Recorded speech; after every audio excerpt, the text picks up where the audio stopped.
Hello students, class 12 probability के तीसरे class में आज हम लोग एक बहुत ही इंपॉर्टेंट प्रोबेबिलिटी का पॉइंट पढ़ने जा रहे हैं, जिसका यूज अभी से लेके आगे हर एक सेक्शन में आएगा पूरे प्रोबेबिलिटी में। Multiplication theorem of probability. Multiplication theorem of probability के दो पॉइंट्स हम लोग पढ़ेंगे। जैसे यहाँ हेडिंग दिया गया है मल्टीप्लिकेशन थ्योरम ऑफ प्रोबेबिलिटी, इसमें फॉर टू इवेंट्स, जब दो इवेंट रहेंगे तब पहले इसके बारे में पढ़ेंगे, इस पे क्वेश्चन करेंगे। उसके बाद फिर पढ़ेंगे हम multiplication theorem of probability for three events, या टू से मोर देन टू इवेंट्स, 3, 4, 5 कितने भी इवेंट्स होंगे तो कैसे मल्टीप्लिकेशन थ्योरम ऑफ प्रोबेबिलिटी को हम यूज करेंगे, इसके बारे में जानेंगे। तो हम लोग अभी बात करने जा रहे हैं दो इवेंट्स के लिए मल्टीप्लिकेशन थ्योरम ऑफ प्रोबेबिलिटी। यहां पे लिखते हैं let E and F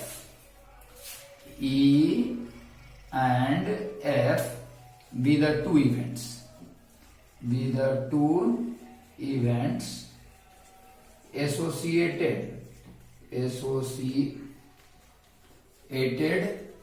with same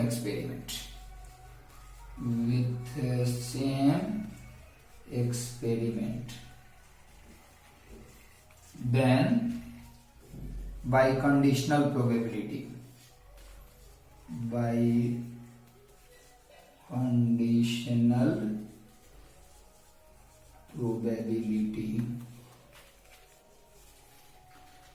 we know that, हम जानते हैं। देखिए, हमने कंडीशनल प्रोबेबिलिटी में क्या पढ़ा था? कंडीशनल प्रोबेबिलिटी में हमने पढ़ा था कि E और F दो इवेंट हैं, तो probability of E by F, E by F का मतलब क्या है कि जब F इवेंट हो चुका है तो E के होने की प्रोबेबिलिटी, तो पढ़े थे कि ऊपर रहेगा probability of E intersection F और नीचे में रहेगा प्रोबेबिलिटी ऑफ F। आज आपको बता दें कि E इंटरसेक्शन F को हम EF भी लिखते हैं। मतलब क्या प्रोबेबिलिटी है कि E भी होगा F भी होगा। E इंटरसेक्शन F मतलब E एंड F बोथ, तो probability of EF by probability of F। अब देखिए, केवल हमको यह करना है कि यह जो P दैट इज, इसका मतलब है कि P E बाई F का जो वैल्यू है यह इक्वल है किसके? P EF by P F के। अब मल्टीप्लीकेशन थ्योरम ऑन प्रोबेबिलिटी में कुछ नहीं करना है, जो P F है बाई में इस साइड इनटू में भेजना है। देयरफॉर P E F का वैल्यू क्या हो जाएगा? तो P E by F into P F। यही हुआ हम लोग का मल्टीप्लिकेशन थ्योरम ऑन प्रोबेबिलिटी। देखिए, दो इवेंट के लिए, और अगर मान लेते हैं यहाँ E बाई एफ नहीं मालूम है, यहाँ पे P E F को निकालने का एक और तरीका है, सेम आप जा सकते हैं कि P अगर यहाँ पर F बाई E है तो इसमें इंटू भी करना होगा हम लोग को, किस चीज से? P E से। यह दूसरा है, दोनों सेम ही है, क्योंकि आप जानते हैं कि अगर यहाँ पे E बाई F की जगह हम F बाई E निकाल दें तो F बाई E निकालने का रिजल्ट यह होता कि यहाँ पे भी F बाई E होता तो नीचे में E होता, जो कि यहाँ पे आके मल्टीप्लाई होता। तो यह मल्टीप्लिकेशन थ्योरम ऑन प्रोबेबिलिटी है। देखिए, ऑनेस्टली आप 100% इसको नहीं समझ सकते हैं जब तक हम इस पे क्वेश्चन ना बनाए, इसलिए हम लोग पहले इस multiplication theorem of probability for two events के लिए एक क्वेश्चन करने जा रहे हैं, और उस क्वेश्चन के बाद हम लोग multiplication theorem of probability on three events जानेंगे। लेकिन इसको समझें कि E और F अगर दो इवेंट हैं तो प्रोबेबिलिटी ऑफ EF मतलब E इंटरसेक्शन F की E भी हो और F भी हो, दोनों की प्रोबेबिलिटी क्या है? तो probability of F into probability of E by F, या probability of F by E, by में E है तो इंटू करेंगे प्रोबेबिलिटी ऑफ E से, तो हमारा प्रोबेबिलिटी ऑफ EF आएगा। इस पे क्वेश्चन बनाएंगे, पीछे की तरफ हम क्वेश्चन लिखे हुए हैं, इसे अगर आप नोट करना चाहते हैं तो नोट कर सकते हैं।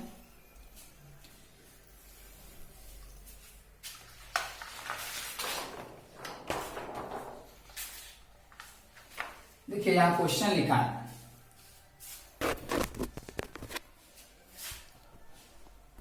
To cards are drawn from a pack of 52 cards without replacement.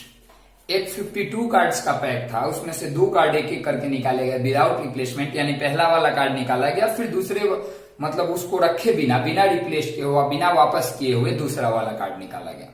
ठीक है, अब क्या दे रहा है कि find the probability that both cards are black. क्या प्रोबेबिलिटी है कि दोनों कार्ड ब्लैक है? तो पहला कार्ड ब्लैक निकलेगा, इस इवेंट को हम ई मानते हैं। दूसरा कार्ड ब्लैक निकलेगा, उस इवेंट को एफ मानते हैं। तो क्या प्रोबेबिलिटी है कि पहला भी ब्लैक निकले, दूसरा भी ब्लैक निकले, यानी we have to find the probability of E intersection F.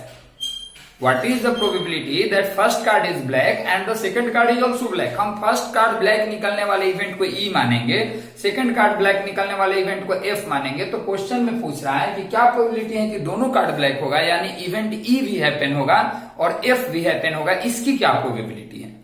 इसको हम लोग को सॉल्व करना है, पता करना है। हम जानते हैं सबसे पहले solution, let E be the event that first drawn card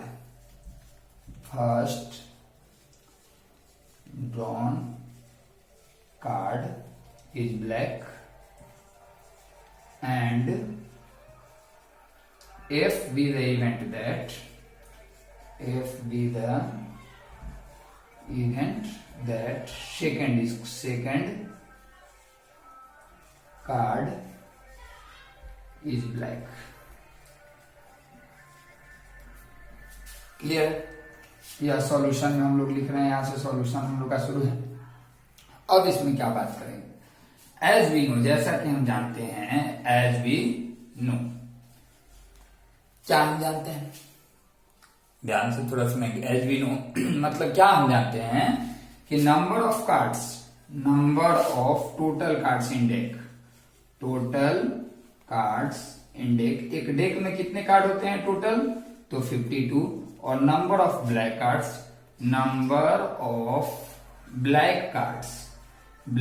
का नंबर कितना होता है? तो ब्लैक कार्ड्स का नंबर होता है 26। टोटल कार्ड 52, जिसमें से ब्लैक कार्ड कितने हो गए? 26। अब लिखेंगे देयरफॉर प्रोबेबिलिटी ऑफ ई। ई क्या है कि पहला वाला कार्ड ब्लैक निकले। आप नॉर्मली 9th क्लास में चले जाइए कि आपके पास 52 कार्ड है, उसमें से एक कार्ड निकाले, ब्लैक निकालने की क्या प्रोबेबिलिटी है? तो टोटल कार्ड है 52, जिसमें ब्लैक कितने हैं? 26। तो पीई का वैल्यू हो गया 26/52, यानी यह हो गया हाफ, 1/2। लेकिन इसके बाद थोड़ा आपको सोचना होगा कि अगर पहला कार्ड ब्लैक निकल गया, यानी कि ई हो गया, तो दूसरा कार्ड ब्लैक निकलने की प्रोबेबिलिटी क्या है? पहला कार्ड ब्लैक निकल चुका, मान लीजिए कि पहला ब्लैक निकला, उसकी प्रोबेबिलिटी हाफ है, 1/2 है। अब जब पहला कार्ड ब्लैक निकल गया तो दूसरे कार्ड ब्लैक निकलने की प्रोबेबिलिटी, यही तो कंडीशनल प्रोबेबिलिटी में हम पढ़ते थे कि अगर ई इवेंट हो गया तो एफ के होने की प्रोबेबिलिटी को हम डिनोट करते थे नाउ पी एफ बाई ई। तो पी एफ बाई ई मतलब कि अगर ई हो चुका है, मतलब फर्स्ट कार्ड ब्लैक निकल चुका है, तो दूसरा ब्लैक निकलने की प्रोबेबिलिटी। एफ अगर ई इवेंट हैपन हो चुका है तो एफ इवेंट के हैपन होने की प्रोबेबिलिटी। तो अब जब ब्लैक कार्ड निकल गया तो कार्ड बचे 51, जिसमें से ब्लैक कार्ड कितने बचे? 25, क्योंकि जो एक कार्ड निकला हुआ कौन सा कार्ड निकला है? ब्लैक। तो इसका वैल्यू हो गया 25/51। अब हमको निकालना क्या है? मल्टीप्लीकेशन थ्योरम ऑफ प्रोबेबिलिटी अब यहाँ यूज होगा। हमें फाइंड आउट क्या करना है? तो हमें फाइंड करना है कि क्या प्रोबेबिलिटी है कि ई भी हुआ, यानी पहला कार्ड भी ब्लैक निकला, और एफ भी हुआ, यानी कि दूसरा कार्ड भी ब्लैक हुआ। अब now from multiplication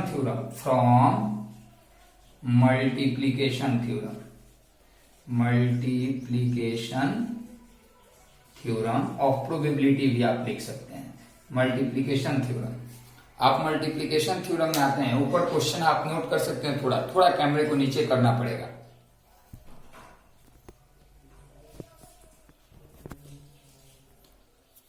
from multiplication theorem probability of E intersection F लिखें या प्रोबेबिलिटी ऑफ ई एफ लिखें, तो यह क्या हो जाता है? हमको एफ बाई ई मालूम है, तो प्रोबेबिलिटी ऑफ एफ बाई ई है, तो इसमें इंटू किससे करना पड़ेगा? प्रोबेबिलिटी ऑफ ई से। अगर ई बाई एफ रहता तो इंटू किससे करना पड़ता? पी एफ से। पी एफ बाई ई का वैल्यू आया है 25/51 और इंटू पीई का वैल्यू आया है कितना? 1/2, यानी कि यह हो जाएगा 25/102। यानी पहला कार्ड भी ब्लैक निकले और दूसरा कार्ड भी ब्लैक निकले, इसकी प्रोबेबिलिटी है 25/102। यह है हमारा मल्टीप्लीकेशन थ्योरम ऑन प्रोबेबिलिटी के इस तरह क्वेश्चन। देखिए अब इसमें हम बात करेंगे और किस तरह के क्वेश्चन आ सकते हैं। एक बैग में 5 रेड बॉल्स हैं और 4 ब्लैक बॉल्स हैं। आप इस क्वेश्चन को नोट भी कर सकते हैं। An urn contains 5 black balls and 4 red balls. 2 cards are drawn without 2 balls are drawn without replacement. 2 ball बिना रिप्लेसमेंट के निकालेगा। What is the probability that first one is black and the second one is red.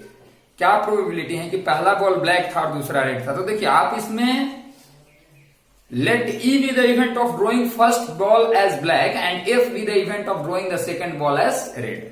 दोनों मानेंगे। आप PE निकालेंगे, फिर P F by ई निकालेंगे और फिर multiplication theorem on probability use करेंगे। आपका क्वेश्चन सॉल्व हो जाएगा। यह था हम लोग का multiplication theorem on probability of 2 events. इसे आप नोट करेंगे। फिर हम लोग multiplication theorem on probability for 3 events पे बात करेंगे।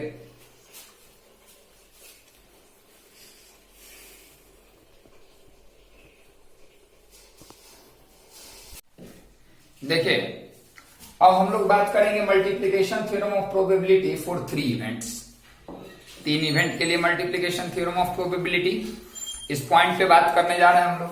तो let E F and G be the 3 events. Ji be the 3 events. 3 events associated with the same random experiment. The same random experiment. Then probability of E intersection F intersection G equal to, हम इसको denote कर सकते हैं probability of E F G। इसका value क्या होगा? देखिए आपने 2 इवेंट के लिए अभी पढ़ा कि अगर प्रोबेबिलिटी ऑफ E को इनटू किया जाए probability of F by E से, अभी पिछला जो पॉइंट पढ़ा तो नीचे ही है यहाँ ही है, मतलब ये किसका वैल्यू हो गया? Probability of E intersection F, यानी प्रोबेबिलिटी ऑफ ई एफ। लेकिन यहां ई एफ जी भी चाहिए। तो अब इसमें क्या होगा कि अगला जी है टर्म, तो प्रोबेबिलिटी ऑफ जी और इसके बाई में क्या होगा? तो ई इंटरसेक्शन एफ लिखें, या इसको हम क्या लिख सकते हैं? Probability of E into probability of F by E, sorry probability of F by E into probability of G by E intersection F को हम क्या लिख सकते हैं? ई एफ लिख सकते हैं। देखिए यह 3 से ज्यादा 4 इवेंट्स के लिए भी फॉलो किया जा सकता है। जैसे एक एग्जांपल यहां लिखते हैं कि probability of E F ji H अगर चारों है तो क्या करेंगे? तो हम शुरू यहीं से करेंगे कि प्रोबेबिलिटी ऑफ ई इंटू हो जाएगा probability of F by E, फिर यहां पर हो गया into probability of G by E F, और फिर यहां पर क्या हो जाएगा? इनटू प्रोबेबिलिटी ऑफ एच है तो एच हो जाएगा अगला, और नीचे तीनों हो जाएगा ई एफ, और क्या हो जाएगा? जी हो जाएगा। हालांकि आपको 4 इवेंट वाले क्वेश्चन क्लास 12 के बुक में नहीं मिलेंगे, मैक्सिमम 3 इवेंट वाले क्वेश्चन मिलेंगे। अब इस क्वेश्चन को भी हम समझेंगे एक क्वेश्चन से, जो क्वेश्चन अभी बनाने जा रहे हैं। देखिए क्वेश्चन कब समझ में आएगा? आप पहले इसे नोट करें कॉपी में, वीडियो को पॉज करके, फिर जो क्वेश्चन बना रहे हैं उस समय यह नोट किया हुआ यह 3 इवेंट का मल्टीप्लीकेशन थ्योरम ऑफ प्रोबेबिलिटी, यानी कि प्रोबेबिलिटी ऑफ ई एफ जी का वैल्यू आपके सामने होना चाहिए। तब हम जो बनाएंगे क्वेश्चन वह समझ में आएगा और यह थ्योरम भी समझ में आएगा कि ई एफ और जी 3 इवेंट है। तो अगर हमें प्रोबेबिलिटी निकालना है कि क्या प्रोबेबिलिटी है कि ई भी होगा, एफ भी होगा, जी भी होगा, यानी तीनों होगा, तो उसके लिए probability of E into probability of F by E into probability of G by E F. अब क्वेश्चन जब बनेगा तो यह 100% क्लियर हो जाएगा। आप इसे पहले नोट करें, फिर इस पे एक क्वेश्चन।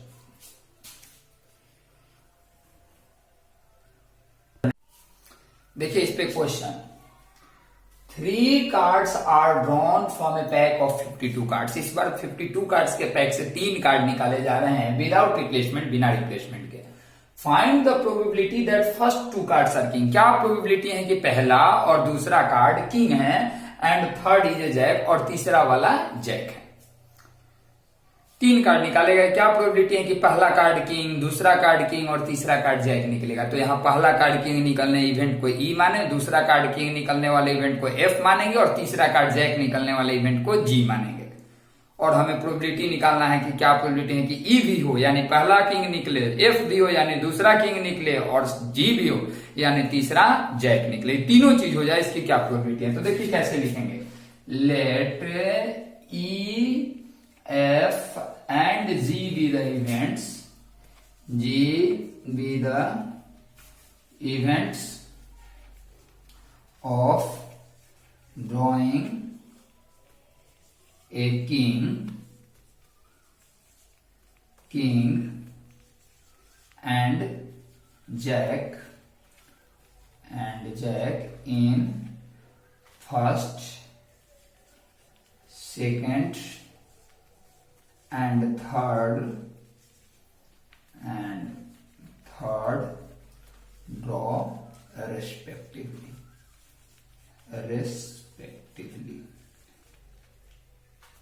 यानी पहला कार्ड किंग निकले उसको इवेंट माने, दूसरा किंग निकले उसको एफ माने और तीसरा जैक निकले उसको हम क्या मान लिए, जे मान लिए। अब एज वी नो में हम आएंगे, as we know total number of cards in deck. Deck में टोटल कितने कार्ड्स होते हैं, total number of cards in deck बताइए। तो कार्ड्स होते हैं टोटल 52। नंबर ऑफ किंग्स, किसी भी डेक में टोटल किंग्स कितने होते हैं, तो किंग्स होते हैं टोटल हम लोग के 4। नंबर ऑफ जैक्स कितने होते हैं, तो जैक्स भी होते हैं 4। चारों सेट के एक जैक, 2 ब्लैक 2 रेड, किंग भी 2 ब्लैक 2 रेड।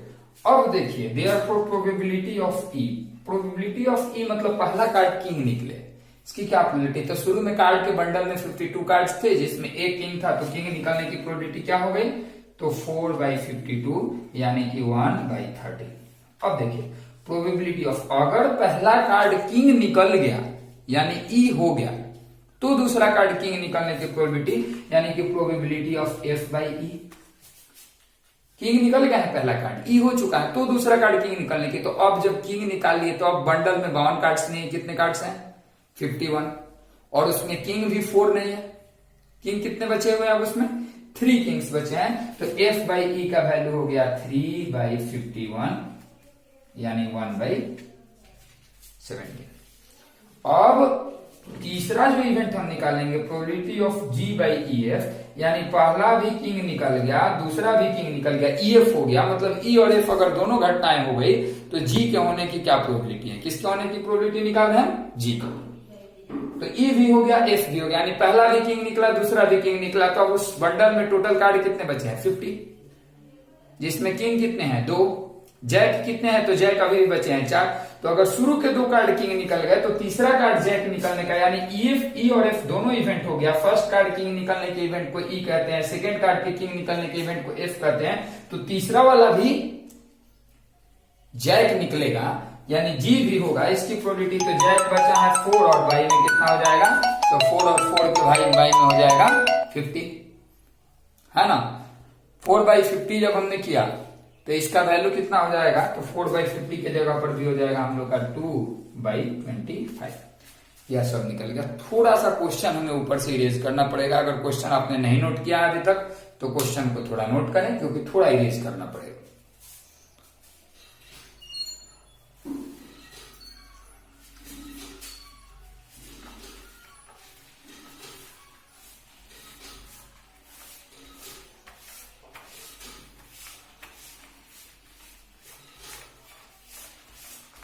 देखिए अब हमें निकालना था कि क्या प्रोबेबिलिटी है कि ई भी होगा, एफ भी होगा, जी भी होगा। तो यहां आगे क्या लिखेंगे, नाउ फ्रॉम, उसी तरह से नाउ फ्रॉम मल्टीप्लीकेशन